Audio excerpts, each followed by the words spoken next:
कुणाल चौधरी जी कह रहे हैं कि बट सर आपको ऐसे नहीं लगता आपने ये जो संपूर्ण समाधान एटसेट्रा इसके बारे में सोचा है वो कभी जमीन पर ना आया तो ऐसी तो आपकी सारी मेहनत खराब हो जाएगी। आप इतना टाइम कैसे किसी और चीज में लगाते तो हाँ, इसको ऐसा करके समझें कि मेरा सुख ही है ये, तो मैं तो अपना समय बर्बाद नहीं कर रहा। जैसे रिसर्च करने वाले का सुख ही होता है कि वो कुछ रिसर्च करता है। किसी ने इंजन की रिसर्च की, किसी ने पहिए की रिसर्च की, किसी ने आग की रिसर्च की, किसी ने दवाइयों की रिसर्च की, किसी ने सीमेंट की रिसर्च की, किसी ने विभिन्न चीजों की, हजारों चीजों की खोज हुई है।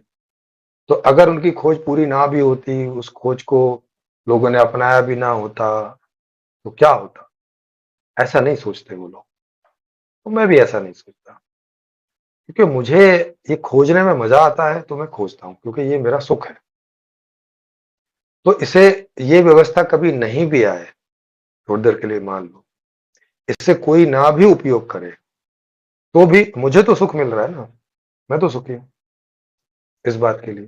तो ये छोड़ के मैं कुछ और क्यों सोचूंगा, जो मेरा स्वभाव ही नहीं है सोचना, है ना, जो मेरे व्यक्तित्व में नहीं आता। तो मौजूदा स्थितियों में मेरे व्यक्तित्व में ये करना आता है और ये करने में मुझे सुख मिलता है, तो मैं इसे इसलिए कर रहा हूँ। हाँ, इस चीज में जान होगी तो इसे लोग स्वीकार कर लेंगे। जैसे मोबाइल किसी ने बनाया, मोबाइल में जान थी, मोबाइल उपयोगी था लोगों के लिए, तो लोगों ने ले लिया। तो ऐसे इसको भी ले लेंगे, अगर उपयोगिता होगी, नहीं होगी तो नहीं लेंगे। और अगर इसकी उपयोगिता नहीं निकले तो नहीं लेना ही चाहिए, क्योंकि हो सकता है कि मुझसे भी गलती हो जाए, कि मैं जिस चीज को सही मान रहा हूं वो चीज गलत ही हो।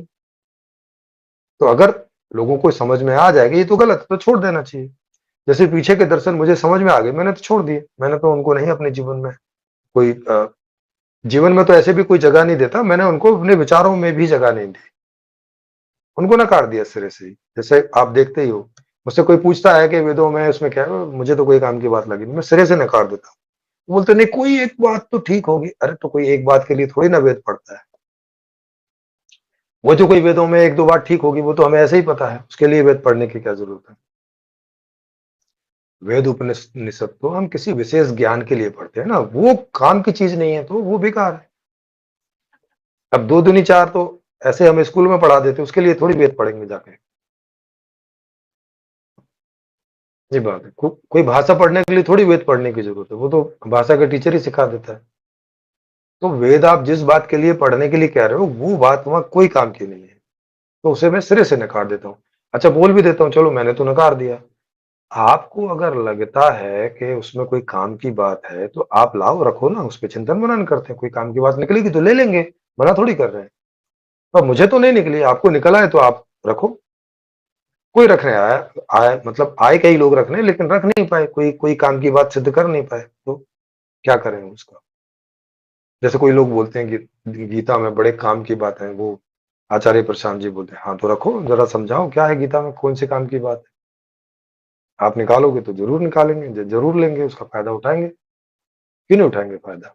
पर निकालो तो वो आते ही नहीं।